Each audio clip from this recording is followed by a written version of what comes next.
Assalamualaikum warahmatullahi wabarakatuh. Berjumpa lagi dengan saya. Di video kali ini kita akan membahas mengenai managing file yang ada pada Linux. Hal-hal yang akan kita pelajari pada materi kali ini adalah yang pertama ada struktur direktori pada Linux, navigasi path, absolute versus relative path, dan lain sebagainya. Dan di sini ada 10 hal yang akan kita pelajari. Yang pertama adalah struktur direktori pada Linux. Ini adalah gambaran dari struktur direktori Linux. Tanda slash ini adalah root, dan di bawahnya ini adalah apa yang ada di dalam root.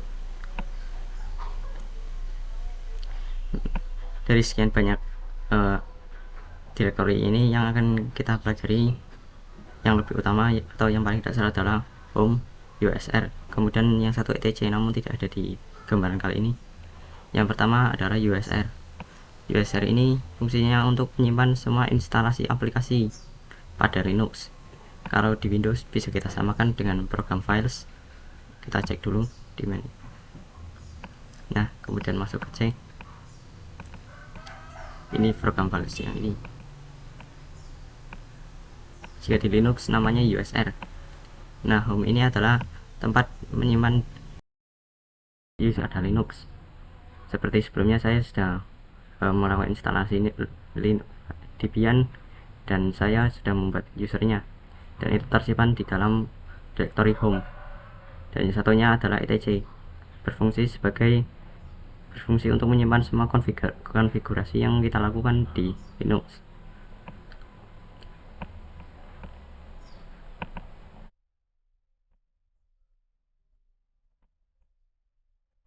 Di sini kita masuk file.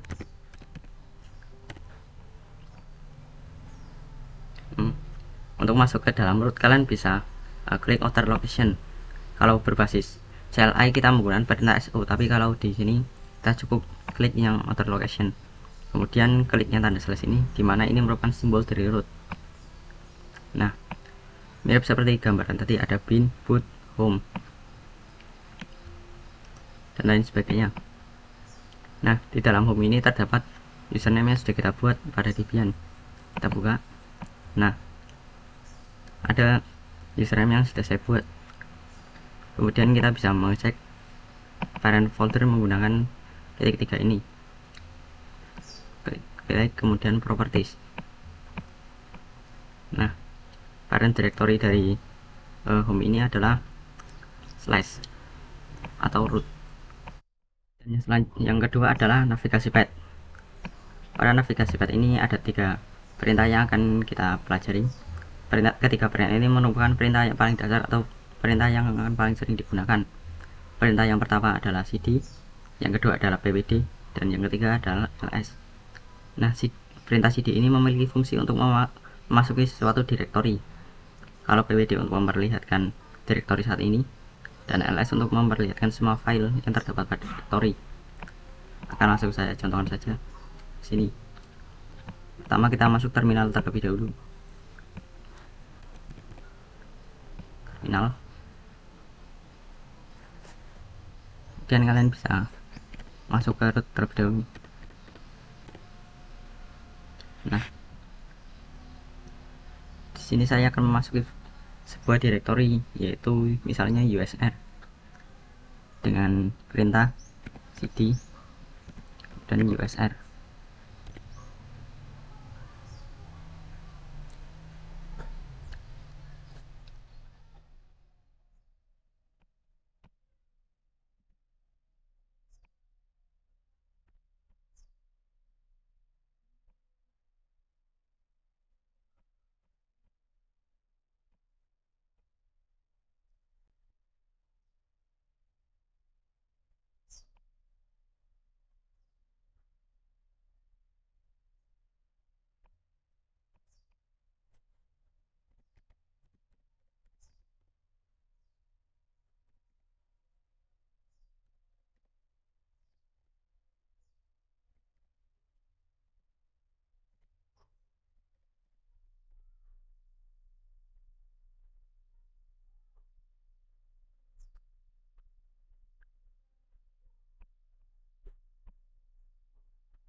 Misalnya di sini saya akan memasuki directory, contohnya misalnya saja USR.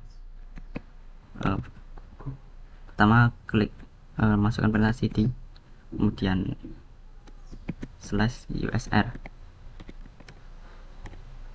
Nah, kita berada pada directory USR. Apakah benar kita bisa mengeceknya dengan perintah pyd? Dan kita akan berada pada directory USR. Dan yang ketiga adalah ls, yaitu memperhatikan semua file pada directory. Ketik ls. Nah, ada bin, games, include, lib, dan yang lain sebagainya. Kita akan cek apakah benar pada USR ini.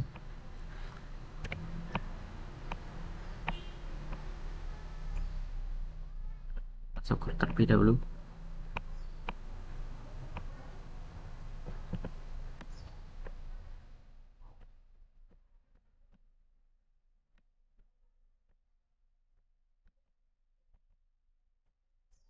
Nah, ini sama ya, ada bin,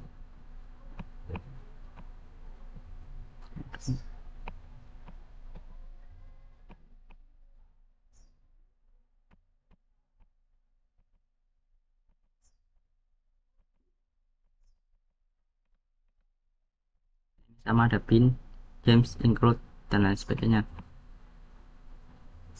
Sini juga sama, ada bin, game, include. Nah, yang ketiga adalah absolute versus relative path. Absolute ini merupakan perintah yang memasuki nama directory dengan mengawalinya dengan slash, dan relatif tidak. Kita praktekkan saja langsung.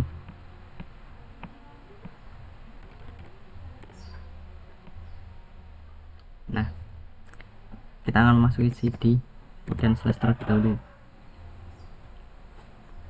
Di sini misalnya saya pertama-tama kita akan melakukan absolute terlebih dahulu. Misalnya saya berada di home dan saya ingin langsung lompat ke bin. Kita harus menggunakan absolute, karena jika tidak kita tidak bisa masuk ke bin, akan terhalang oleh USR. Dengan slash ini kita bisa, dengan tanda slash ini kita bisa memasuki bin langsung dari home ke bin. Seperti ini contohnya, cd kemudian slash bin. Oke, kita berada di directory bin. Kita masuk lagi ke cd slash. Yang kedua adalah relatif atau relative path. Sini untuk menggunakan relative path syaratnya yaitu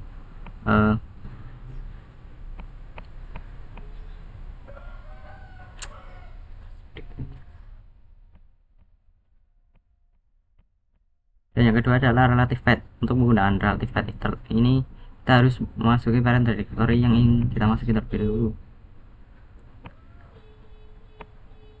Misalnya saja saya ingin ke bin, jadi saya harus ada di USR terlebih dahulu. Seperti ini contohnya, cd USR. Nah, kita berada di USR dan kita akan langsung memasuki bin. Kita tidak usah menggunakan slash karena kita sudah ada di USR kemudian bin. Nah, kita sudah langsung masuk.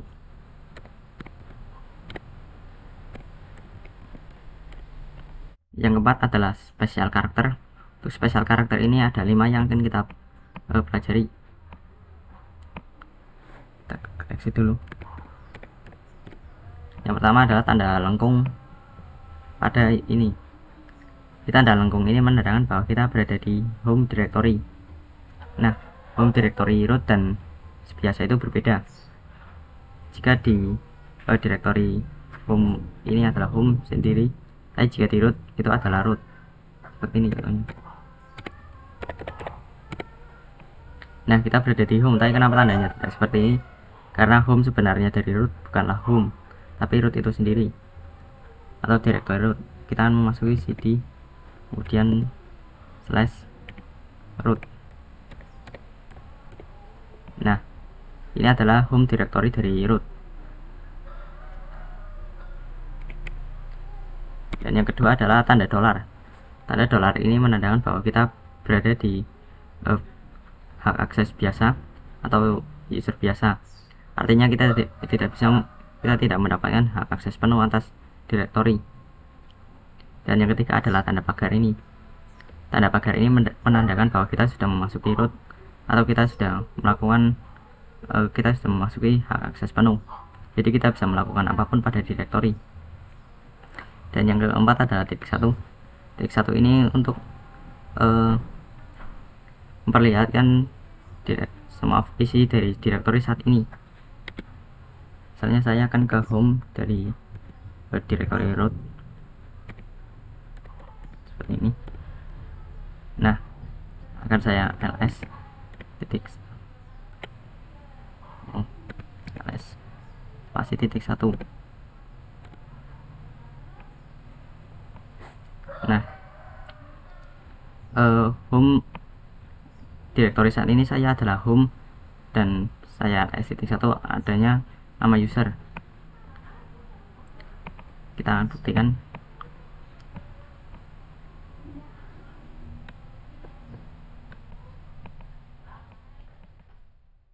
Nah, benar ya.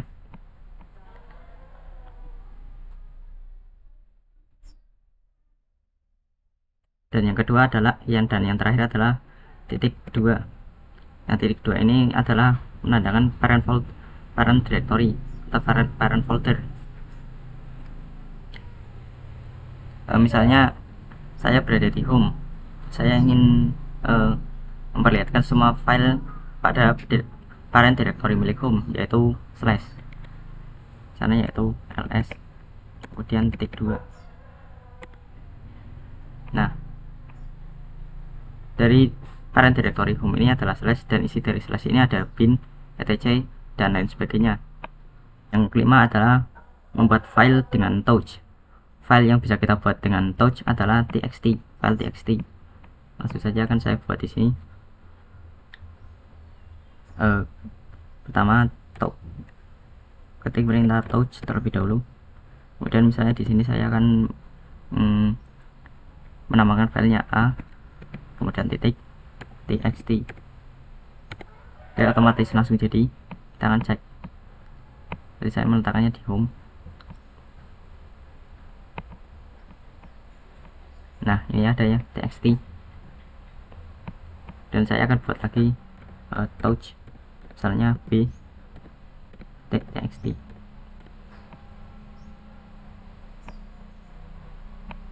Oke, kita masuk slash lagi. Oke, ada b. Kita akan menggunakan perintah else untuk memperlihatkan semuanya. Di dalam home ini ada nama user saya, kemudian atxt dan btxt yang baru saya buat.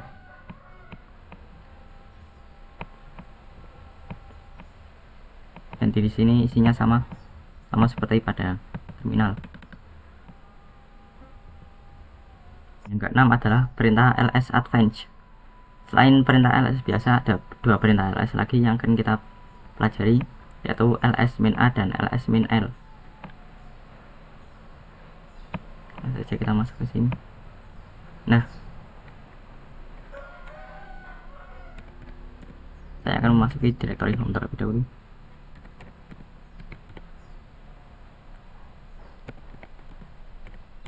Selesai saja.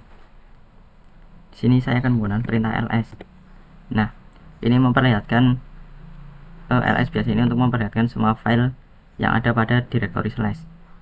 Namun jika kita bisa menggunakan ls min a ini untuk memperlihatkan semua file pada directory termasuk yang tersembunyi sekalipun. Enter. Nah, dan yang tersembunyi ini ciri-cirinya yaitu terdapat titik pada depan direktorinya. Dan yang kedua ada ls min l. Ini untuk memperlihatkan semua detail dari setiap directory. Nah, ini ada detail-detailnya. Dan yang ketujuh adalah membuat directory dengan mkdir. Sebenarnya kita sudah membuat file dengan touch, cuma jika kita membuat file dengan touch ini tidak bisa dibuka harusnya.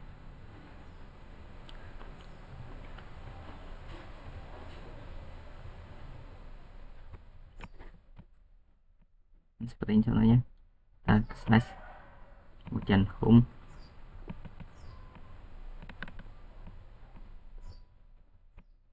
Nah, di sini kita ls. Sini saya akan memasuki file txt yang sudah saya buat.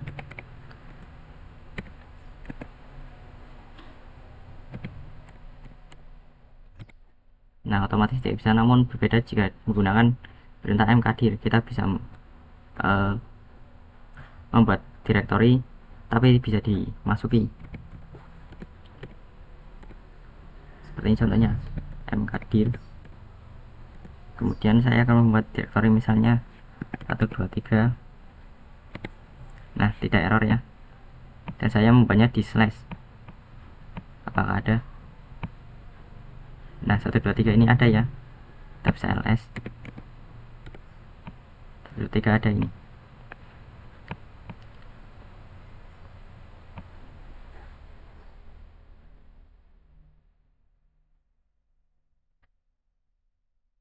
Nah, seperti yang saya bilang sebelumnya, direktori yang dibuat dengan mkdir ini bisa dibuka atau bisa dimasuki. Caranya itu cd kemudian slash, masukkan. Nah, sekarang kita sudah masuk ke direktori yang baru saja kita buat, yaitu 123. Kemudian vvd. Nah, sudah benar ya. Nah, yang ke-8 adalah perintah cp. Perintah cp ini fungsinya adalah untuk mengcopy file ke tempat lain. Di sini saya akan langsung berikan contoh. Misalnya saya mau memindahkan file 345 txt ini ke home, ke di sini. Nah, di sini caranya adalah pertama masukkan perintah cp, kemudian masukkan slash, tempat dimana tempat dimana kalian menyimpan file yang ingin di copy. Saya tadi menyimpannya di dokumen, kemudian slash, kemudian masukkan file yang ingin di copy.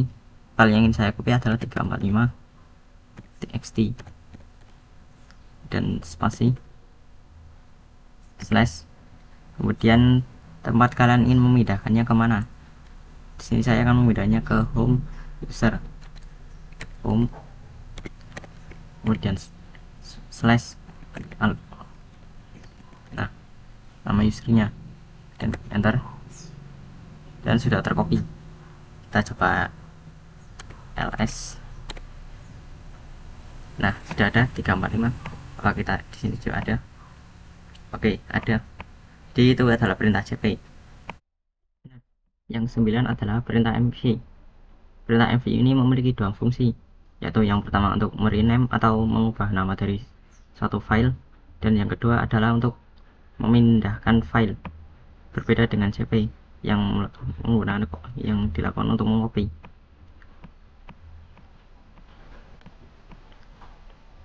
Sini saya misalkan mau mengubah file 34txt ini menjadi replace.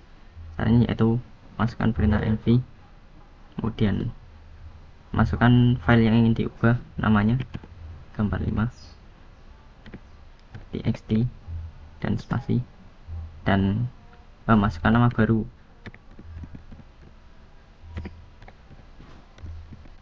Nah, seperti ini, otomatis akan langsung terganti. Kita buktikan. Nah, 345 txt nya yang menghilang dan berubah menjadi replace. Replace ini adalah yang baru saja saya ubah. Nah, yang selanjutnya adalah perintah mv untuk memindahkan file. Saya akan buat file terlebih dahulu di dokumen.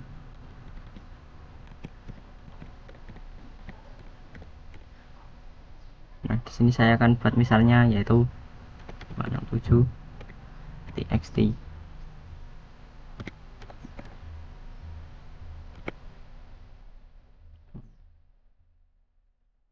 Nah, Jadi saya misalnya saya akan buat file 567 txt 57 txt.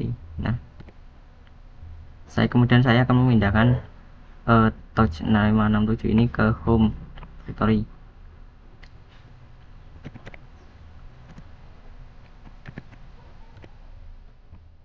Nah, saya akan memindahnya ke home atau ke sini. Caranya hampir mirip seperti perintah copy tadi, yaitu mv, kemudian masukkan tempat asal dari file ini, yaitu dokumen dan slash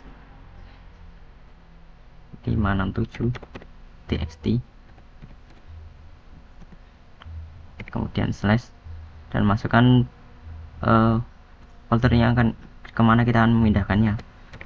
Di sini saya akan memindahkan ke home user ini.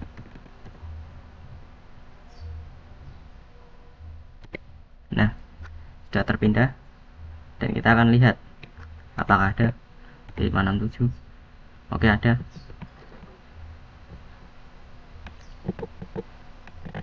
Jadi itu dia perintah mv, dimana perintah ini memiliki dua fungsi. Yang pertama adalah untuk mengubah nama, dan kedua untuk memindahkan. Nah, yang terakhir adalah perintah rm. Perintah rm ini berfungsi untuk menghapus suatu file atau directory. Nah, untuk menghapus file ini cukup rm saja. Namun jika ingin menghapus directory harus disertai dir. Jadi rm dir. Seperti ini contohnya.